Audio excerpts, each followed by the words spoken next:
it was brought up a couple of weeks ago about comeback player of the year. And ever since this, like, I was like all aboard, like, hey, Damar Hamlin died in the field last year.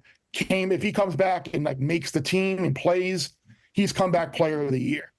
But the last couple of weeks, I've kind of softened on that some, just because of what Joe Flacco has done. The guy was on the couch, and now he's been the best quarterback the Browns have put on the field all year. He's played great. He's got another opportunity against the Jets tonight to put up some numbers. The Browns are going to be in the playoffs, and he's down to 4-1 now to win comeback player of the year. Like, even at that, I kind of think he's still worth a little bit of a bet, don't you think, Will? Yeah, I think people take the award too literally. Best comeback player of the year. People say, oh, Geno Smith didn't come back from anything. He just came back from not being any good. To me, this story, and there's no criteria, there's no guidelines. So it's such a fascinating, such a difficult award to handicap. To me, it's really what's the best story.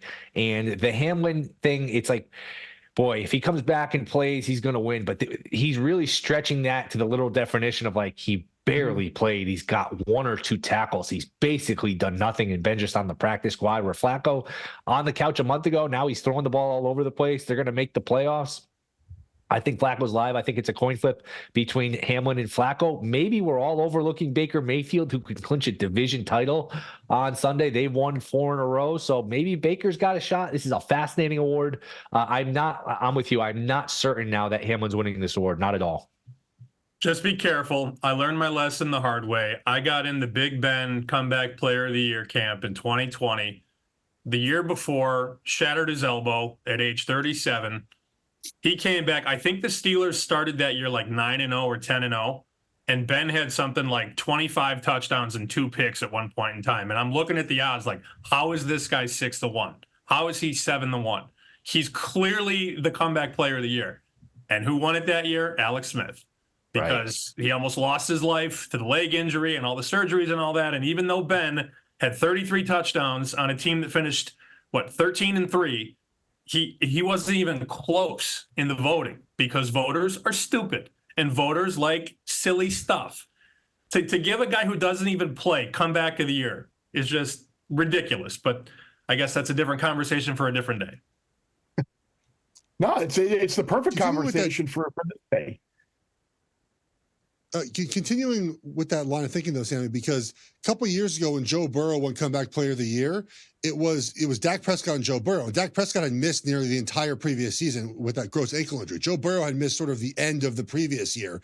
And Joe Burrow won that award because he played great the last month of the season. That was it. Dak was the favorite until almost the very end. And then Joe Burrow beat the Chiefs, and he had a 400-yard game against the Ravens. And so Joe Burrow won the award.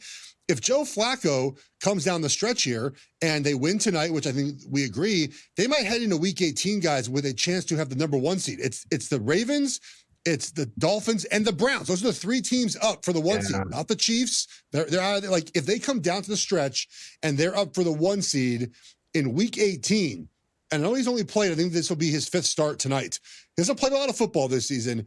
I think he wins the award. And so I think that's pretty simple. By the way, for tonight, I have Trevor Siemian under 176.5 yards. He's not going to throw the ball very much tonight. He's not going to be good. So God, no. That's my one wager for the game tonight.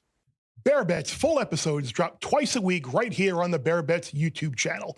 Remember to subscribe to stay ahead of the odds, and let's celebrate all of our wins together.